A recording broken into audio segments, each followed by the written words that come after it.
Hey, shalom, shalom to all my fellow brothers and sisters out there. It's me again, Damian Power from YeshuaSavesAll.com. Peace be to you in the name of our Father, Yahweh, and our Adon, which means master in Hebrew, the son of Yahweh, Yeshua HaMashiach. So, what I wanted to do is just to make an apology to everyone about a video that I made called Men and Women Should Cover Their Bodies. Now, I want to say everything in that video is factual and it's true, except of one thing where I listed 4 witnesses of women who wore head coverings in scripture, right? But then I went to Paul and I said, because the guy in the article mentioned that Paul was referring to a literal head covering, and I said in the video that Paul was talking about a woman's hair being over against her veil. In other words, a woman doesn't have to wear a head covering according to Paul, and that's not true.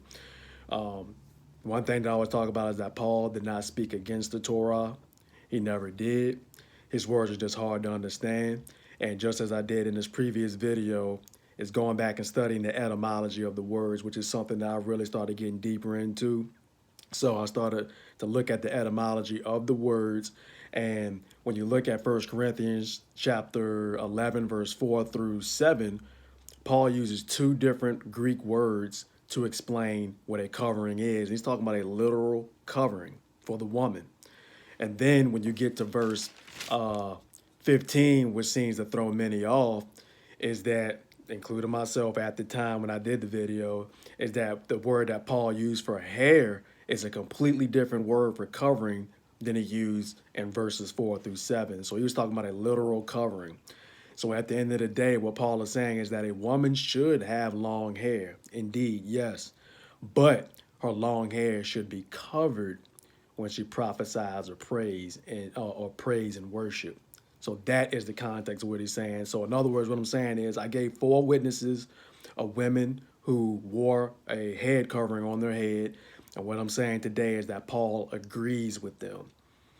Paul agrees with them. So that would make 5 witnesses that a woman should cover her hair when she prays or prophesies. So as far as whether a woman should wear a head covering all the time, I say take it to our Father Yahweh in prayer to see what he says. But the main problem is it seems to be that it's when it's in prayer or worship or prophesying, that's when a woman should have her head covering. That's what I get out of it. Like I said, it's always take everything to our Father Yahweh in prayer. But I praise our Elohim for giving me the opportunity to go and study the etymology of the words after I made the video. And I just want to come out and make a public apology to everyone that I'm sorry that I even said that, because Paul, as I've said, everybody can watch my videos, Paul has never preached against the Torah. So I just want to make that clear that everything in that video is spot on except for that part when I said that. So I just wanted to add this in. And I will leave the video in the description box of a guy who explains it really well. He explains it really well. So I pray that this is helpful.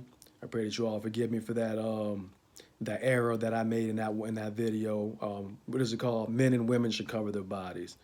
So yes, a woman still should cover her hair. All right, thank you all for listening in. I appreciate it. And may our Father Yahweh bless you all in Yeshua's name.